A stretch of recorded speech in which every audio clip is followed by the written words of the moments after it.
English literature के stanza form, literary forms and terms में ये टॉपिक आपके आता है स्टेंजा फॉर्म का। इस पे क्वेश्चन आपके कई तरीके से बन सकते हैं। इसको 200+ वर्ड्स में देखेंगे, बहुत ही सिंपल लैंग्वेज में, ताकि आपके लिए ईजी हो इसके नोट्स को लर्न करना और एग्ज़ाम में राइट करना। हेरिंग्स जो है आपको बहुत अच्छे से लिखनी है। ब्लैक पेन का बहुत अच्छा यूज़ करना है जहाँ पर पॉइंट्स आ रहे हैं। तो क्वेश्चन आपको किसी भी तरह से स्टेंजा फॉर्म पर पूछा जा सकता है।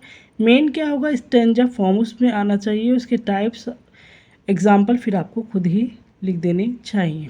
तो स्टेंजा फॉर्म होगी, क्वेश्चन होगा जैसे डिफाइन स्टेंजा फॉर्म या what is stanza form, explain with its type, write the types of stanza form या discuss different stanza types in या forms in poetry या pattern in पोइट्री।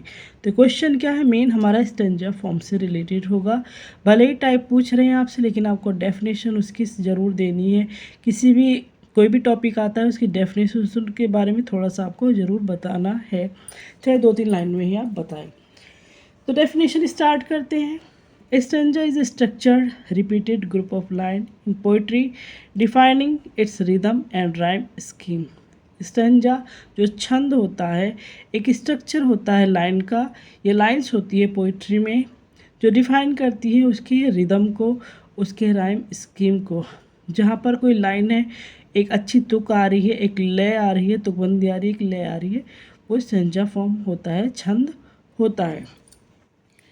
इसमें ज़्यादा add करने की आपको ज़रूरत नहीं है, सिंपली आप इतना लिखेंगे बहुत है। लेकिन पॉइंट जो है आपको हाईलाइट करने हैं, हेडिंग्स बहुत अच्छे से डालनी है। राइटिंग मेरा तो गंदा ही राइटिंग है, आप अच्छे से लिखेंगे, प्रैक्टिस करेंगे। Types of stanza form, monostich आता है सबसे पहले, जहाँ पर a one line stanza which can constitute a whole poem. आपको हर पॉइंट को जैसे ब्लैक पेन का यूज़ करना है बहुत अच्छे से। जो मेन पॉइंट है मोनोस्टिच में, वन लाइन आप अगर हाईलाइट कर देंगे तो फिर हो सकता है कि आगे कोई ना ध्यान दे।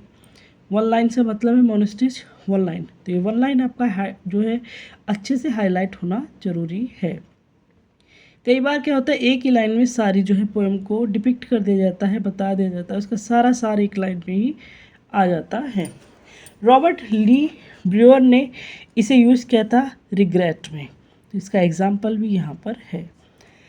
कपलेट आता है, it is a stanza of 2 poetic lines. इस 2 पोइटिक लाइन को आपको हाईलाइट करना है।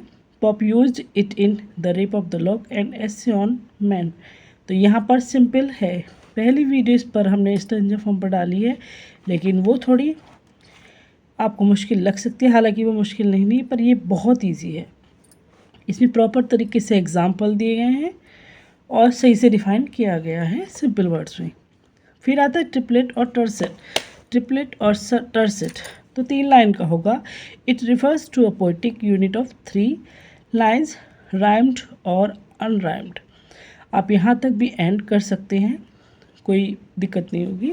3 लाइन्स का होता है, जो राइम्ड भी हो सकती है, लय वाली भी होती है और बिना लय की भी हो सकती हैं। रॉबर्ट हैरिक ने इसे यूज़ किया था अपॉन जूलियास क्लॉथ में, ट्रिपलेट को यूज़ किया था। फिर आता है क्वेट्रेन। क्वेट्रेन 4 लाइन वाला। It is a stanza of 4 lines. 4 line को अच्छे से हाईलाइट करना है, राइम्ड और अनराइम्ड। इट्स पैटर्न इज़, इसका पैटर्न याद कर लीजिएगा, काम आएगा आपके काफ़ी। A B B A B A B A B C B and A B B. Robert Frost ने यूज़ किया था इस क्वेट्रेन को स्टॉपिंग बाय बुट्स में, ऑन ए स्नोई इवनिंग में यूज़ किया था। देन आता है क्वेंटेन। क्वेंटेन मीन्स और सिनक्वेन। आप 2 नाम मैंने दे रखे हैं, दोनों में से इसको क्वेंटेन को वरीयता दी जाती है। क्वेंटेन लिखेंगे तो उससे भी काम चल जाएगा, दोनों लिखने की ज़रूरत नहीं है, एक से भी काम चल जाएगा। लेकिन ये सिर्फ इसलिए कि कुछ बुक्स में क्वेंटेन दिया जाता है, कहीं पर सिनक्वेन वर्ड भी आता है, तो आप कन्फ्यूज मत होना, ये दोनों ही 5 लाइन्स को रेफर करेंगे। It refers to a 5 line stanza with variable metre and rhyme scheme. 5 line stanza को ये जो रेफ़र करता है, और पीवी शैली ने इसको यूज़ किया टू अ स्काई लार्क में। सस्टेट कह लो या सेक्शन कह लो, एक ही बात होगी। सस्टेट 6 लाइन का होता है। Stanza often use in the final part of a sonnet, जो सोनेट होता है उसकी फाइनल पार्ट 6 लाइनें जो होती है वो सेस्टेट कहा जाती हैं। John Milton use it in sonnet 19, John Milton ने जो है सोनेट 19 में इसको यूज़ किया था, या जिसे ऑन हिज ब्लाइंडनेस के नाम से हम सब जानते हैं। तो ऑन हिज ब्लाइंडनेस में जॉन मिल्टन ने सेस्टेट को यूज़ किया था। फिर आता है राइम रॉयल और सबटेप।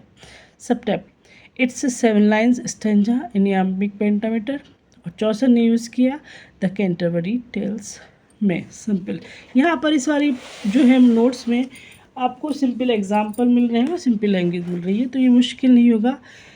मैं समझती हूँ कि यहाँ पर पढ़ते पढ़ते ही आपको याद हो जाना चाहिए। वॉट एवर राइम और ऑक्टेव और सेट, वॉट एवर राइम कह लो, ऑक्टेव कह लो और सेट कह लो, बात एक ही होगी। It is an 8 lines iambic pentameter stanza, और जॉन किट्स ने यूज़ किया इसको द विच ऑफ एटलस में। फिर आता है Spenserian stanza, it is 9 line stanza, शैली ने यूज़ किया एरोनिस में। फिर आता है डिकेस्टिज, इट इज़ 10 लाइन्स स्टेंजा, और जॉन किट्स ने यूज़ किया इसको ओडोनिग्रेसियन अर्न में। तो देखा आपने सिंपल एग्जाम्पल, सिंपल तरीके से स्टेंजा फॉर्म आपका क्लियर होता है। यहाँ पर इसके नोट्स पीडीएफ जितने भी वीडियो आएंगे इस तरह के नोट्स हैं, या बुक की भी कोई नोट्स पीडीएफ है, वो आपको मेरे फेसबुक पेज ग्रुप जो है ज्वाइन करेंगे, वहाँ पर आपको इजीली मिल जाएंगे। तो वहाँ से आप इसके नोट्स ले सकते हैं, यहाँ से ही आप स्क्रीनशॉट ले सकते हैं। Thanks for watching.